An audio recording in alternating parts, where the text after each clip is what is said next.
এই রাস্তা যেভাবে করছে এভাবে করা উচিত না, কিন্তু আগের পুরান রাস্তা হেয়ার ফাতি দিয়ে লেপকে দিয়ে দিছে, কোনো টমেটো দিয়ে গেছে।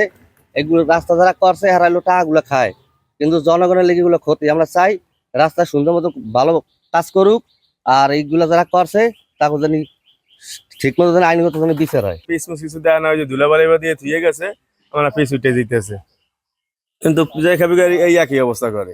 আমরা চাই রাস্তার কাজ ভালো হোক, সুন্দর হোক, আমরা চলাফেরা করতে পারি ভালোই। দেখা যায় 6 মাস 2-3 মাস যাবে পর আবার এই আগের মতো রাস্তা খারাপ হয়ে যাবে, আবার ভোগান্তি বসবে, আবার চান্দবাসীর জন্য একটা ভোগান্তি। আমরা চাই সবসময় রাস্তাঘাট ভালো থাকে, আমরা চলাফেরা করে শান্তি পাই, সব দিকে শান্তি, রাস্তাঘাট যদি ভালো থাকে। পিচ তো দেয় নাই, তারপরে খোয়া ছিটেই গেছে, কোনো ফিনিশিং এর কোনো টাচই নেই।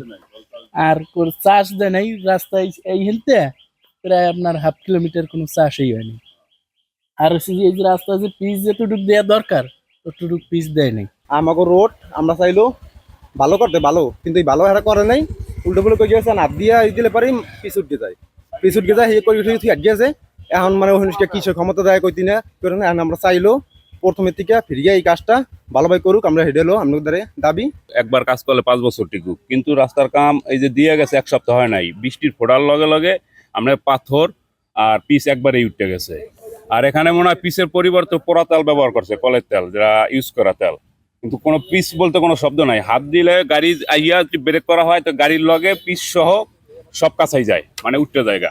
এগুলো রাস্তা যে কাজ করছে, যে বৃষ্টি যদি নামে তো সাথে সাথে তো পিচ উঠা যায়, আরো ভালো কোনো গাড়িও যাইতে পারতেছে না। ভ্যান এই গেলে রাস্তাঘাট দেখায় ভাঙ্গাচুরা ভাঙ্গা যায়।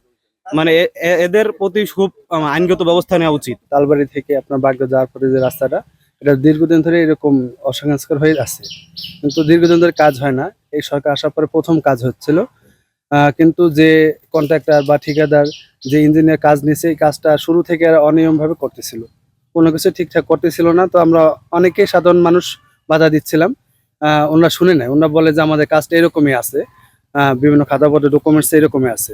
পরবর্তীতে ওরা যখন পিচ ঢেলা করে তখন বৃষ্টি হয়, তখন বৃষ্টির মধ্যে যখন পিচ ঢেলা করে তখন আমরা এটার বাধা দেওয়ার চেষ্টা করছি, কিন্তু ওনারা শুনে নেয়।